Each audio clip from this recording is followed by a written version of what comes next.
আজকে ছোট থেকে বড় সবারই খুবই পছন্দের একটি রেসিপি শেয়ার করব আপনাদের সাথে। রেস্টুরেন্টে থেকে কিন্তু কোনো অংশেই কম নয়। মুচমুচে মুখরোচক এই চিকেন ফ্রাইগুলো তৈরি করা একদমই সহজ। এটাকে আবার আপনারা চিকেন ফিঙ্গার ফ্রাইও বলতে পারেন। খুবই সহজ এবং খেতে হয়েছিল ভীষণই মজার। উপরে ভীষণ ক্রিস্পি আর ভিতরে হয়েছিল ভীষণ জুসি।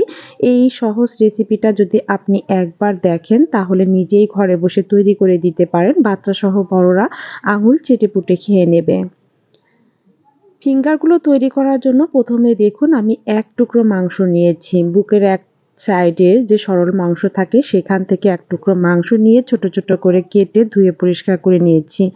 এরপরে এর মধ্যে একটা ডিম দিয়েছি, 1 চামচ পরিমাণে লাল মরিচের গুঁড়া, 1/2 চামচ পরিমাণে গোলমরিচের গুঁড়া, 1/2 চামচ পরিমাণে দিয়েছি ভাজা জিরের গুঁড়া আর 1/2 চামচ পরিমাণে দিয়েছি গরম মশলার গুঁড়া, 1/2 চামচ আদা বাটা, 1/2 চামচ রসুন বাটা, 1 চামচ পরিমাণে সয়া সস আর 2 চামচ পরিমাণে দিয়ে দেব টমেটো সস। সবকিছু খুব ভালো করে দিয়ে শেষের দিকে দিয়ে দেব হচ্ছে সামান্য পরিমাণে লবণ। লবণটা বুঝে শুনে দিবেন, কারণ সয়া সসের মধ্যে কিন্তু যথেষ্ট লবণ থাকে। সবগুলো উপকরণ হাত দিয়ে আমি মাখিয়ে ম্যারিনেট করে রেখে দেব 1 ঘন্টার জন্য। 1 ঘন্টা আমি ম্যারিনেট করে রেখে দিয়ে অন্যদিকে একটা ব্যাটার তৈরি করে নিচ্ছি চিকেনগুলো ফ্রাই করার জন্য। প্রথমে আমি 1 কাপ পরিমাণে ময়দা দিয়েছি, স্বাদ মতো দিয়েছি লবণ, 1/2 চামচ দিয়েছি লাল মরিচের গুঁড়া, 1/2 চামচ গোলমরিচের গুঁড়া আর 1/2 কাপ পানি দিয়ে দিচ্ছি প্রথমে যতটুকু লাগবে। যদি আপনি 1/2 কাপ ময়দা নেন 1/2 কাপ পানি দিতে হবে, আর 1 কাপ ময়দা নিলে 1 কাপ পানি দিয়ে এই ব্যাটারটা তৈরি করে নিতে হবে। আর ব্যাটারটা কিন্তু এরকম ঘন হতে হবে, একদম পাতলা করা যাবে না। 1 ঘন্টা পরে চিকেন ফ্রাইগুলো আবারও খুব ভালো করে আমি একটু মাখিয়ে নিচ্ছি। এই চিকেনের গায়ে দেখুন মশলাগুলো কিন্তু একদম অ্যাডজাস্ট হয়ে গিয়েছে। একটা চিকেন নিয়ে তারপর হচ্ছে ব্যাটারের মধ্যে দিয়ে দিচ্ছি। এরকম ঘন যদি না হয় তাহলে দেখবেন ব্যাটারটা কিন্তু একদমই লেগে থাকবে না।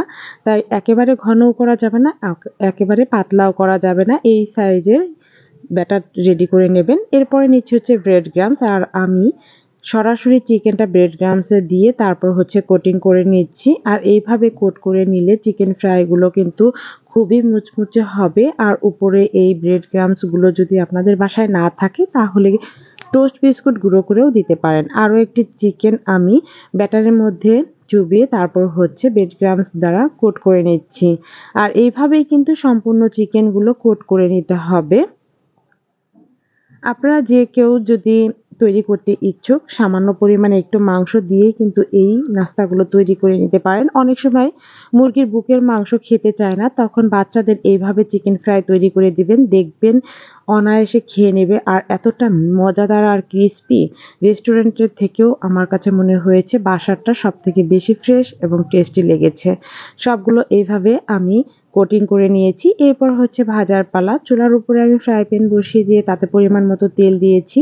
তেলটা অবশ্যই একটু ডুবো তেলে দেওয়ার চেষ্টা করবেন, এতে করে ফ্রাই করতেও সুবিধা হবে আর ফ্রাইগুলো বেশি ক্রিস্পি হবে। কিছুটা পরিমাণে আমি চিকেনের মধ্যে দিয়ে দিচ্ছি। এরপর হচ্ছে উল্টে পাল্টে ভেজে নেব। আর চুলার আঁচটা কিন্তু মিডিয়াম হিটে রাখবেন।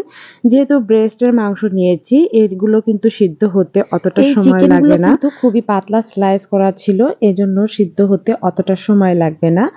বন্ধুরা, তৈরি হয়ে যাচ্ছে আমার ফিঙ্গার চিকেন ফ্রাই। এভাবে কিন্তু ঝটপট বাসায় তৈরি করে দিতে পারেন। কেএফসি বা যে কোনো রেস্টুরেন্ট থেকে চড়া দামে না কিনে খেয়ে বাসায় ফ্রেশ তৈরি করে দেবে, দেখবেন বাচ্চারা কি মজা করে খেয়ে নেবে।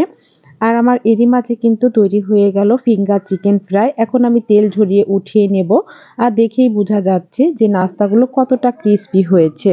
একই প্রসেসে আমি সবগুলো ফ্রাই করে নেব আর এভাবে তেল ঝরিয়ে উঠিয়ে নেব। এখন পরিবেশনের পালা। দেখুন কি মুচমুচে হয়েছে আর কতটা লোভনীয় হয়েছে। খেতে হয়েছিল ভীষণই মজা আর কতটা সহজেই তৈরি করে নিলাম এই ফিঙ্গার চিকেন ফ্রাইগুলো।